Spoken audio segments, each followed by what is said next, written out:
Welcome everyone to the 34th Annual Stereoscopic Displays and Applications Conference. Cheers and claps and... 34 years, it's pretty amazing. Welcome back after 2 years of virtual conferences, and I'm sure we'll crank up gradually, and there's probably the usual traffic jam at reception, but we will get started because we've got lots of on-time presentations to get through. My name's Andrew Woods. I've been co-chair of the conference since 2000, and our conference chairs are myself, Bjorn Sommer, who's a new recruit into the chairing rotation, so thank you, Bjorn. Those who don't know Bjorn, I think most people will, right here. Nick Holloman is also here in San Francisco, just not in the room at the moment. Takashi Kawai, thank you. On our program committee, some are not able to be here this year, so Chris Ward may pop in. Eric Kurland is right here. Greg Favalora is stuck over in Massachusetts this year. Justus Ilgner over here. John Stern is not able to join us. Laurie Wilcox, I did see Laurie around, but not right in the room at the moment. And Neil is stuck in New Zealand. So thank you to our program committee. Stereoscopic Displays and Applications number 34 is obviously part of the Electronic Imaging Symposium. The Electronic Imaging Symposium is only 1 year older than SD&A, and so this is the 35th year of the EI Symposium. Our organising society is the Society for Imaging Science and Technology, or IS&T for short.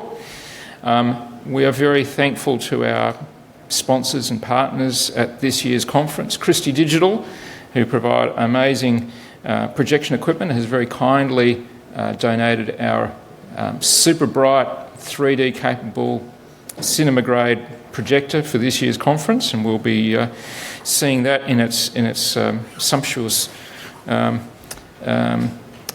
most at the 3D Theatre tonight. Depth Q 3D, Dan Lawrence from Lightspeed is there. He is. His head's just popping out of the curtains there. We can see perfectly here, but Dan will pop his head out from time to time while he's taking our photo. That's good. And also 3D Space, which is a independent museum down in Los Angeles, which Eric runs. The 3D Theatre tonight starts at 6 p.m. Grab your 3D glasses, and we'll have a wonderful selection of 90 minutes of 3D shorts. The producers of the show are Dan Lawrence, behind the curtain in the back there, Eric Kurland, John Stern and myself, and we have had a lot of fun pulling together a lot of material. So don't miss that at 6 p.m, which is after the electronic imaging reception.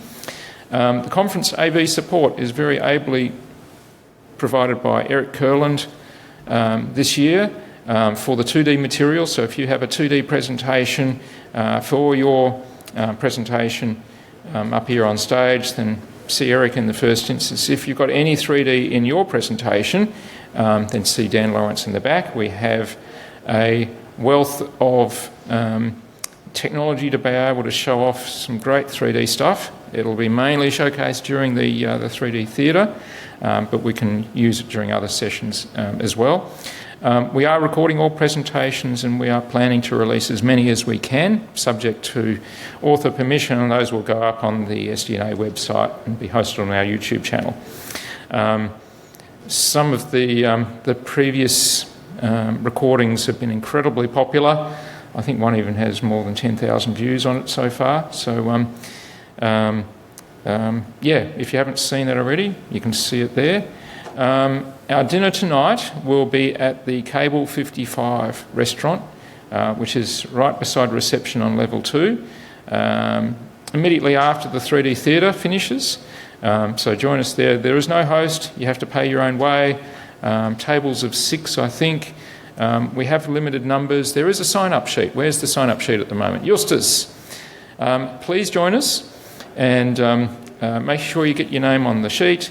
and then I'll be able to relay numbers, final numbers, to the restaurant later. So please sign up by and before our lunchtime break, and please join us. Our other bit of frivolity, behind you, Bjorn, is a little bag there. If you could just bring out a few of those and just demonstrate them for me. Now, unfortunately, our chief mischief maker, Greg Favalora, is not here this year. However, we will still be doing Tim Tam Slams. There's also an imposter in there. You might find a different packet in there.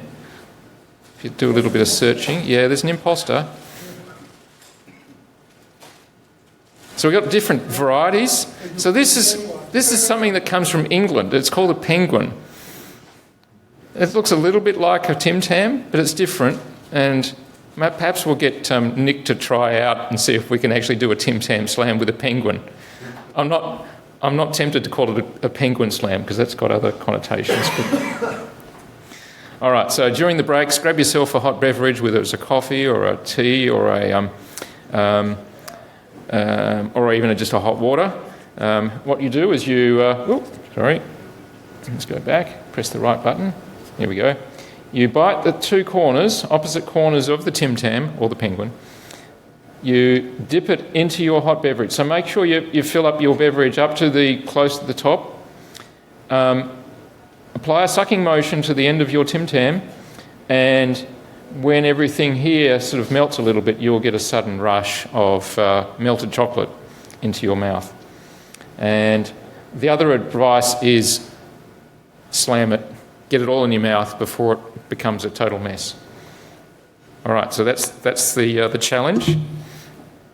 And we'll be doing that today and tomorrow. I think Bjorn will be our Tim Tam master. Oh no! He's got the more weight to gain, or weight potential to gain. The proceedings of the Stereoscopic Displays and Applications Conference are an amazing resource, and we have them fully listed on the Stereoscopic Displays and Applications Conference website, and we also have a Google Scholar page for the conference proceedings. Over the past 12 months, there's been another 765 citations of papers from this conference. And so for lifetime citations, we've got 26,000 citations of the conference papers and proceedings.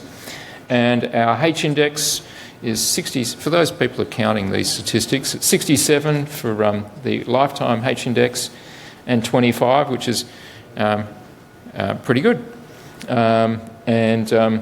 It's not unusual for the numbers to decline like this because it's just a measure of activity, and 3D, as we know, comes in waves. And you can look up these stats yourself and make sure your paper's listed. Just search for Google Scholar, Stereoscopic Displays and Applications to bring up the Google Scholar page for the conference. So I've already spoken over time, so we should get into the next one, but thank you for joining us for this 34th edition of the Stereoscopic Displays and Applications Conference.